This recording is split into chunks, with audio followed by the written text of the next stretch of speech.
I want to do a couple of things to this. We're not going to go through the whole edit on this one, but I do want to see what it looks like if I add floor space onto this image. So we are going to go image, canvas size. This is one way of expanding your frame if you want to add multiple shots in.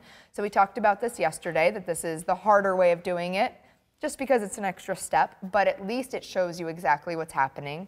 So from inches to pixels, I'm clicking my middle top arrow, and that makes these 3 bottom boxes go blank.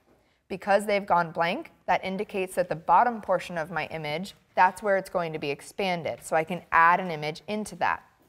So maybe I make my height match my width, and I say 5, 6, 1, 6. A lot of my images end up like that because I make them square by adding one final image into the shot. So I'll say OK.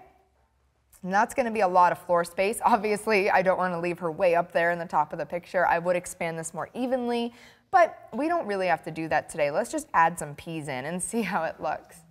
I've got that pea shot over here. I've got this opened up. So I'm going to go ahead and move this again with V for my move tool, clicking, dragging, and dropping onto the image that we're working on. Now, like I said yesterday, I'm going to take the opacity down on that image. I'm going to start moving this around to see where it needs to go. I did shoot this handheld, so it wasn't on a tripod. I recommend shooting on a tripod if you can, because it ensures that your camera is not moving.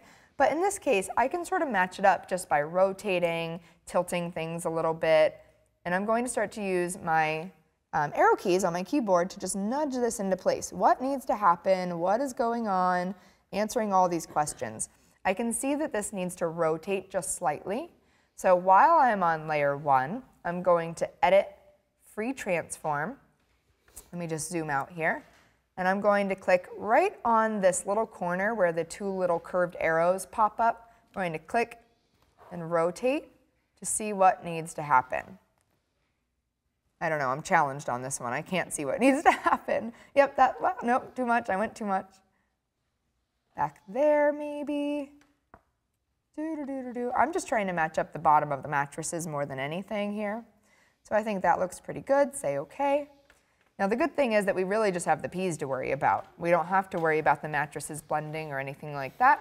Create a layer mask, choose my brush tool, make it much bigger, hit X for black, opacity up to 100%.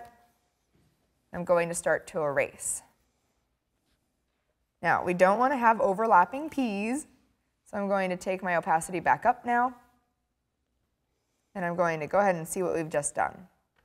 So if I make my brush size smaller, I can bring back where we erased a little bit too much. And the peas look pretty good, I gotta say.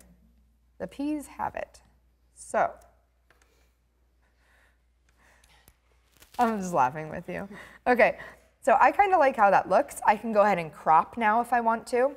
So if I'm going to crop, I'm choosing my crop tool. I can just start to hold Shift, click and drag the corners till we have them where we want them. Perhaps over here a little bit. And I might want to straighten the whole thing out by now rotating that crop.